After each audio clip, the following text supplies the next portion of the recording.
आप सभी लोगों का मैं अपने इस चैनल में स्वागत करता हूँ तथा आज की कथा प्रारंभ करता हूँ। आज वामन चरित्र की कथा का मैं आनंद आप लोगों को दे रहा हूँ। जब राजा बलि अपना 100वां अश्वमेध यज्ञ कर रहे थे और लगभग आखिरी आहुति दे रहे थे, तभी भगवान विष्णु जो हैं बावन का अवतार धारण करके उनकी यज्ञशाला में पधारते हैं।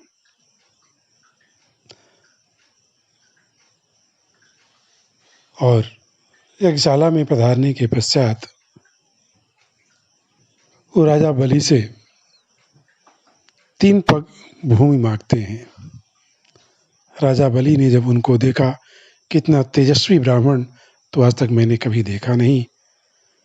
उन्होंने कहा कि हे ब्राह्मण, शायद तुम्हें पता नहीं कि तुम किसके द्वार पर आए हो।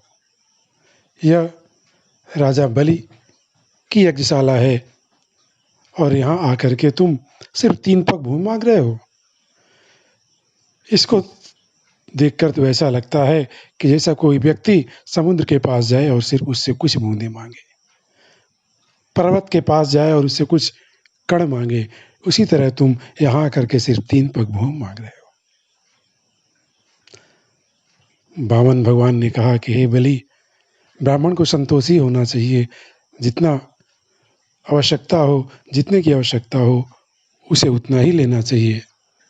इसलिए मैं संतोषी ब्राह्मण हूँ, मुझे 3 पग भूमि की भी आवश्यकता है। इसलिए आप मुझे मेरे पैरों में नाप करके 3 पग भूमि देने की कृपा करें। राजा बलि ने कहा कि हे ब्राह्मण, मेरे यहाँ का नियम है कि जो भी ब्राह्मण एक बार मेरे यहाँ कुछ मांगने के लिए आ जाता है, उसे जिंदगी भर फिर कभी मांगना नहीं पड़ता है। इसलिए तुम ऐसा कुछ मांगो कि तुम्हें जिंदगी में कुछ मांगना ना पड़े। अभी तो ठीक है, तुम अकेले हो। जब तुम्हारा लग्न हो जाएगा, घर भर जाएगा, तुम्हारे घर में बहुत सारे लोग आ जाएंगे, तब तुम्हें आगे चल कर के परेशानी ना हो। इसलिए मैं चाहता हूँ कि तुम ऐसा मुझसे मांगो कि तुम्हें फिर जीवन में कभी भी किसी के सामने हाथ न फैलाना पड़े।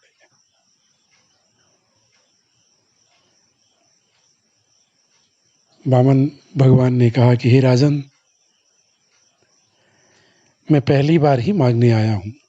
आज तक मैंने कभी किसी के द्वार पे कुछ मांगा नहीं है, मांगने के लिए भी नहीं आता। हुआ यूँ कि मैं एक गृहस्थ के यहाँ चबूतरे पर बैठ करके गायत्री मंत्र का जाप कर रहा था। वह गृहस्थ कहीं बाहर गया हुआ था। जैसे ही वापस आया, बोला कि तुम कौन हो और मेरे चबूतरे पर बैठ करके संध्या उपासना क्यों कर रहे हो? उठो यहाँ से। मुझे बीच में ही गायत्री मंत्र का जाप छोड़ करके उठना पड़ा। मेरे मन में क्लेश आया, काश मेरी अपनी ज़मीन होती तो मैं निर्बाध रूप से बैठ करके यहाँ गायत्री वंदना करता, संध्या उपासना कर लेता। इसीलिए मैं सिर्फ 3 पग की भूमि मांगने के लिए आपके पास आया हूँ।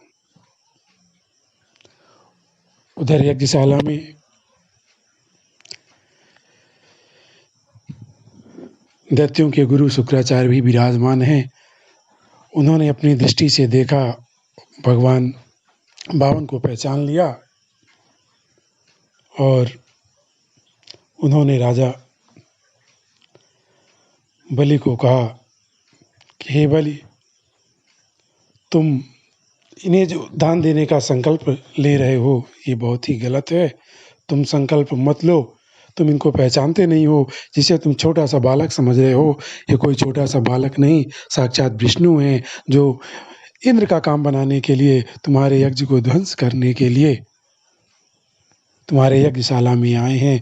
ये एक पग में पृथ्वी, दूसरे पग में आकाश को नाप लेंगे और इस तरह से तुम्हारी संपूर्ण संपत्ति, जितना भी राज्य है, वो सब तुमसे छीन लेंगे।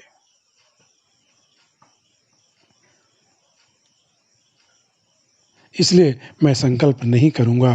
तुम ये संकल्प मत करो, ना ही मैं ये संकल्प का मंत्र पढ़ूँगा। वामन भगवान ने कहा, कोई बात नहीं है राजा बलि, आपके गुरु नहीं पढ़ रहे हैं संकल्प, तो मैं पढ़ा लिखा ब्राह्मण हूँ, मैं ही संकल्प का मंत्र पढ़ देता हूँ। और उन्होंने स्वयं ही संकल्प का मंत्र पढ़ा और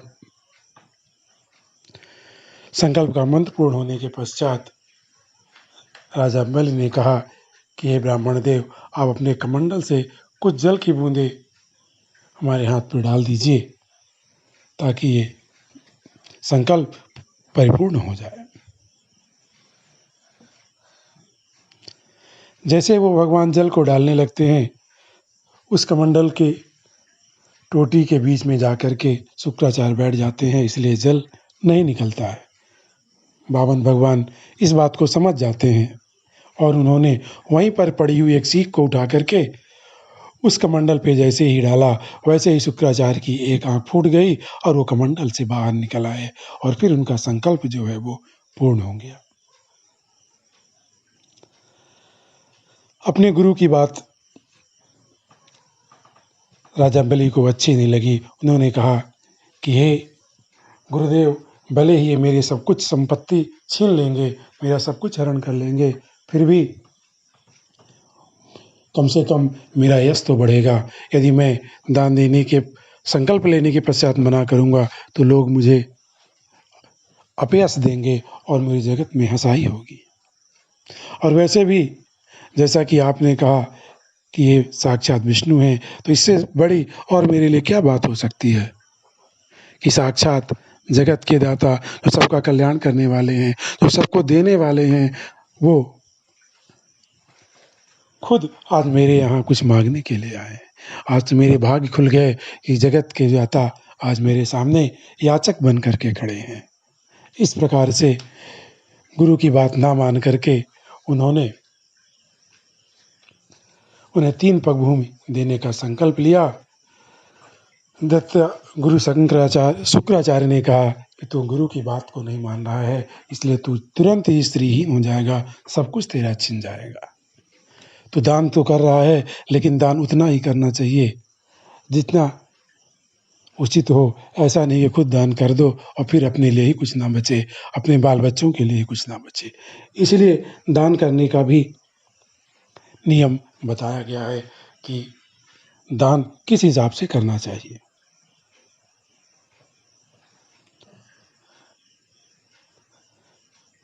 इस प्रकार से जैसे उन्होंने अपना पहला पग बढ़ाया, संपूर्ण पृथ्वी को नाप लिया, दूसरे पग में उन्होंने संपूर्ण नक्षत्र आकाश को नाप लिया।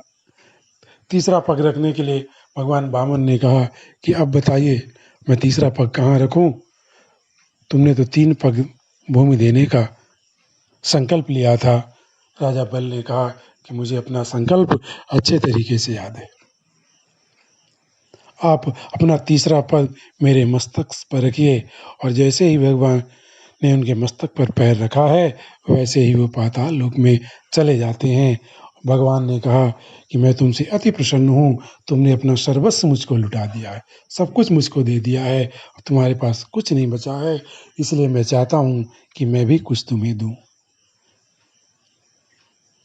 राजा बल ने कहा कि मैं तो सिर्फ ये चाहता हूँ कि आप हमेशा मेरे दृष्टि के सामने रहें, मैं हमेशा आपको देखता रहूं। उन्होंने कहा कि ठीक है, और भगवान उनके यहाँ द्वारपाल बन करके रहने लगे हैं। जहाँ भी वो देखते हैं, हर तरफ उनको भगवान विष्णु ही दिखाई देते हैं।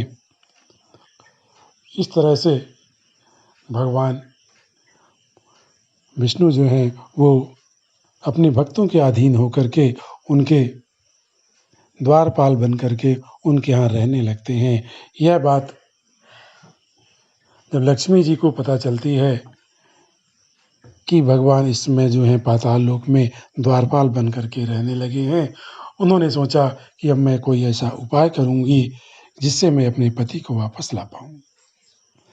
शेष कथा मैं आपको इस वीडियो के अगले भाग में बतलाऊँगा। जय श्री राधे।